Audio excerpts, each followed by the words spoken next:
વિશ્વની ટોચની 10 સહકારી સંસ્થાઓમાં પ્રથમ 2 ક્રમાંકે અમૂલ અને ઇફકોનો સમાવેશ. કેન્દ્રીય ગૃહ અને સહકારિતા મંત્રી અમિત શાહે આ ક્ષણને ભારત માટે ગર્વની ક્ષણ ગણાવી.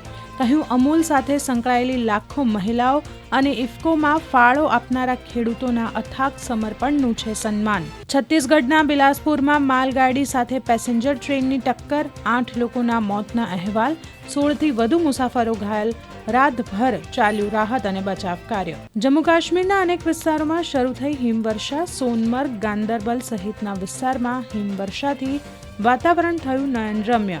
તો શ્રીનગર અને આસપાસના નીચાણવાળા વિસ્તારોમાં હળવો વરસાદ. તેલંગાણાના વિવિધ વિસ્તારમાં ભારે વરસાદ. હૈદરાબાદ શહેરમાં ધોધમાર વરસાદથી રસ્તાઓ પર અને નીચાણવાળા વિસ્તારમાં ભરાયા પાણી.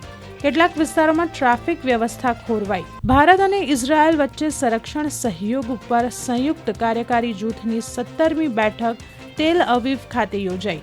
આ બેઠકમાં બંને દેશો વચ્ચે દ્વિપક્ષીય સંરક્ષણ સંબંધોને વિસ્તૃત કરવા માટે એક સમજૂતી કરાર પર થયા હસ્તાક્ષર. વર્લ્ડ કપ વિજેતા ભારતીય મહિલા ક્રિકેટ ટીમનું દિલ્હી એરપોર્ટ ઉપર થયું ભવ્ય સ્વાગત.